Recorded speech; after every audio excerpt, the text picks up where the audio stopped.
Nandito ako ngayon sa dentist guys para magpapasta ng aking ngipin. If may health card ka, 150 NT lang ang iyong babayaran. But tapat lang ito guys ng Huco train station. Then after namin sa dentist is nagpunta naman kami ng big city para kumain ng aming lunch. And andito na nga kami sa restaurant at nag-aantay ng aming order. Ang order ko ay pork loin tonkatsu at sa asawa ko naman ay beef and pork loin tonkatsu. Ito guys ay very affordable lang, wala pang 1,000 NT ang aming binayaran sa pagkain na kinain namin. And ito na nga guys, ang restaurant name pala ay Kyoto Katsugyu. Ito ay located sa Big City, 7th floor. At more on katsu yung siniserve nila dito guys. And meron ding iba't ibang dishes na mapagpipilian. Especially yung beef, sobrang tender at sobrang juicy. Sobrang na-enjoy ko yung rice nila, sobrang sarap. And yung miso soup naman is sakto lang, hindi siya masyadong special para sa akin. Pero yung pork nila is sobrang crispy at sobrang thick guys. And meron din itong fats sa gilid. Kaya nagustuhan ko talaga siya kasi nagbe-blend yung lasa ng fats and ng meat.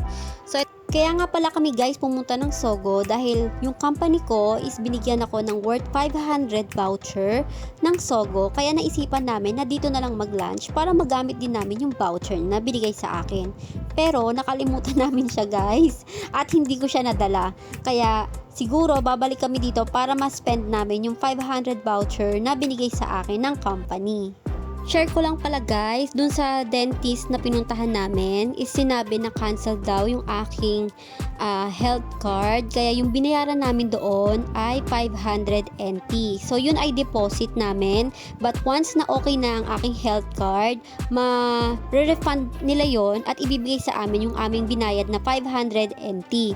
So now, kailangan kong tanungin yung aming HR sa company kung kailan ma-activate yung aking health card. Kasi umuwi ako ng Pinas, almost 3 months din ako nagstay doon, kaya na-cancelled ang aking health card. But now, almost 2 months na ako nag-work ulit, siguro ma-activate na rin yun. Kailangan ko lang tanungin yung HR kung kailan para bumalik ako dun sa dentist and ma-refund ko yung 500 NT na dineposit namin. Sobrang na-enjoy ko talaga yung food at tingnan nyo naman guys, ito yung isa sa mga gustong gusto ko dito, yung cabbage nila at yung sauce, sobrang sarap. And pinatry din sa akin ni Habi yung kanyang order which is yung beef tonkatsu. Ito guys, sobrang soft and sobrang juicy ng meat, grabe. And nga pala guys, yung rice, soup, and cabbage is unlimited. And meron din silang binigay sa inyo na maliit na lutuan. If ever na gusto nyo ng lutong-luto yung meat, pwede nyo siya ditong lutuin. Ito guys, ang cute ng lutuan nila, sobrang liit lang. And yan nga, sabi ko nga sa asawa ko, ipakita kung paano lutuin. So yan. Then, sobrang juicy niyan guys, kahit lutong-luto na siya. And ito na nga guys, naubos na namin yung aming food at sobrang nag-enjoy talaga kaming dalawa. And dito nga pala yan ulit sa Big City, 7th floor. And sobrang daming restaurant dito guys. Iba't ibang klaseng restaurant guys ang makikita nyo dito. Parang buong 7th floor is puro restaurant lang siya. Maraming iba't ibang klase like Thailand, European, American, Japanese restaurant. Ayan, kayo na lang talaga yung susuko at kayo ang malilito kung ano nga bang food ang gusto nyong kainin. And dito naglakad-lakad din ako at natuwa talaga ako sa place. Sobrang ganda at pwede kayo dito guys mag picture. Ayan, so umupo lang ako dyan. And ipapakita ko sa inyo yung isa pang Japanese restaurant na nakita namin dito. Ayan, yung Yatoy. And syempre ipapakita ko rin sa inyo kung saan kami kumain. Eto guys, dito kami kumain sa restaurant na to. Sobrang daming dishes na pagpipilian and sobrang sarap talaga. Gusto ko nga itry next time yung kanilang shrimp tonkatsu. Ayan, sa labas pa lang ng restaurant makikita nyo na yung kanilang iba't ibang menu. So yan, pipili na lang kayo para pag nasa loob na kayo is ready to order na kayo. And sa second floor nitong 7th floor guys, sasakay lang kayo ng escalator, makakarating na kayo sa Tom's World. So first time ko lang talaga dito at sobrang natuwa ako. Ang laki ng Tom's World dito guys. At alam niyo naman na fan na fan ako ng Tom's World at sobrang daming toys din na pwedeng makita dito at pwedeng mabili. So, sobrang mag-e-enjoy talaga kayo ng pamilya mo dito, lalong-lalo na kung may babies ka. Ayan, mag-e-enjoy sila kasi ang daming restaurant, ang daming playground, ang daming yung pwedeng gawin. So, after nyan, sinabi ko naman sa asawa ko na pumunta kami sa Uniqlo kasi gusto ko guys, bumili ng t-shirt para pangpasok sa work. So, ayan, nagpunta na kami sa Uniqlo at tumingin-tingin ako ng mga t-shirt. Syempre, pumunta muna ako sa kids section kasi I think kasya naman sa akin yung kids section pero hindi. So, ito yung napili ko, dalawa, white and gray. 390 each siya guys. Pero kung meron kayong Uniqlo app sa inyong cellphone at nakapag-register kayo, meron kayong 100 NT discount. So, sinabi ko nga sa asawa ko na mag-register siya. So, kaya nakuha namin yung 100 NT discount sa t-shirt. Kaya, naging 290 na lang siya per t-shirt guys. So ayan, at tumitingin pa rin ako ng ibang design pero mas gusto ko yung plain and walang design sa t-shirt. So ayan na guys, ready for payment na tayo and dito guys, yung paper bag is may bayad. 3 NT yung bayad sa paper bag. So kung gusto nyo, magdala na lang kayo ng sarili nyong bag para hindi na kayo magbayad ng 3 NT. And after that, pumunta naman kami ng coffee shop para magpatila ng ulan guys. Kasi that time is umuulan and wala kaming dalang payong. So, ayan guys, yung coffee dito is sobrang affordable. 55 NT lang yung medium size and 70 NT naman yung large size. So, waiting na lang kami dyan para umuwi. Walking distance lang pala to guys sa North Hsinchu. So, naglakad na lang kami papuntang North Hsinchu Station. So, later guys, ipapakita ko rin sa inyo yung na-order ko sa Shein. Mag-Shein haul tayo guys. So, hello guys! Ito nga pala yung continuation ng aking vlog yesterday. And gusto kong i-flex sa inyo yung nabili ko doon sa Uniqlo. Bumili nga pala ako ng 2 t-shirt. Kasi para sa work, kasi lagi ako naka-t-shirt kapag papasok. And ang size niya ay small. Ang price niya sa Uniqlo ay 390. But if kayo ay merong app and nakapag-register kayo, meron kayong 100 NT discount.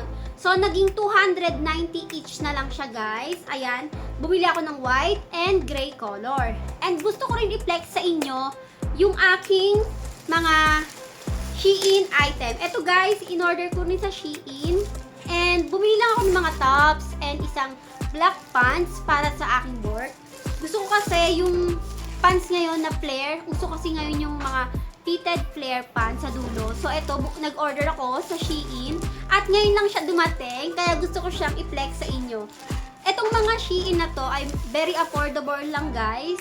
Mga 750 lang in total lahat ng na-order ko sa Shein at ang dami na. So ito yung pants na na-order ko, sobrang stretchable siya and pa-flare siya sa baba. So yan, kailangan ko talaga ng mga stretchable pants lalo na sa work na laging gumagalaw ganyan.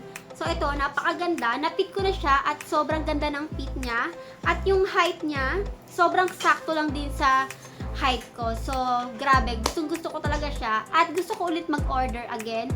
Next time siguro. And gusto kong i-flex sa inyo yung mga tops na na-order ko sa Shein.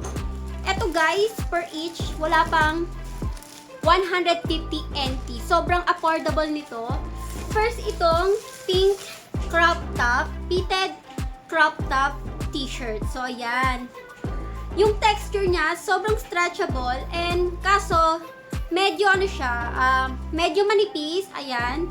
Pero ang ganda ng quality, talagang ang sexy. Na-try ko na siya guys and ang sexy niya sa mga fitted pants, short, and yun nga, tulad nitong pants na na-order ko, yan, maganda siyang i-partner guys. Pwede siyang pang-work and pwede rin siyang pang-gala. So, next naman, nag-order din ako ng different color nun. Siyempre, mura lang to 85 NT lang each. So, nag-order ako ng 2. Ayan. Nag-order ako ng yellow color. Kasi, di ba ang ganda ng mga bright colors, nakakabata siya tingnan. So, ayan. Ang hilig-hilig ko talaga sa mga light color. Yan. Favorite color ko yung mga yan. And also, nag-order din ako ng mga sexy tops like this, guys. Ito, ang sexy nito, pero hindi ko alam kung masusuot ko ba to sa labas. Kasi, hindi daw pwede, sabi ng asawa ko. Kasi tingnan nyo guys. Ang sexy niya. Sobra. Ayan, ang ganda guys, no? Hindi ko to pwede suotin daw sa labas. Pero, sa bahay na lang. Magpa-sexy na lang tayo sa bahay. Yan. TikTok. Yan. Eto guys. Mura lang to. Wala pa tong 100 NT. Only one day. Only one date. My love, I can wear this outside. With me only. Ayun. Pwede ko daw to suotin. Basta kasama ko siya. So, yan. Pwede pala natin sagutin. Tapos, mag-jacket na lang tayo. Ang sexy nun. Gustong-gusto ko yon. And, ito na yung last, guys, na na-order ko siya Shein. Ito, sando rin to. And crop top. Ito, ang ganda ng texture nito. Ang ganda sa skin. Ayan.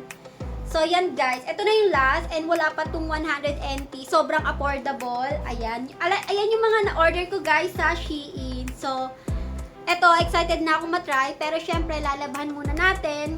And, yun guys, and please kung hindi pa kayo nakapollow sa aking FB page, please don't forget to follow me sa FB page ko kasi madalas din ako nag-upload doon. And also, kung hindi ka pa nakasubscribe sa aking YouTube channel, mag-subscribe na po kayo. And don't forget to click the notification bell para lagi kayong updated.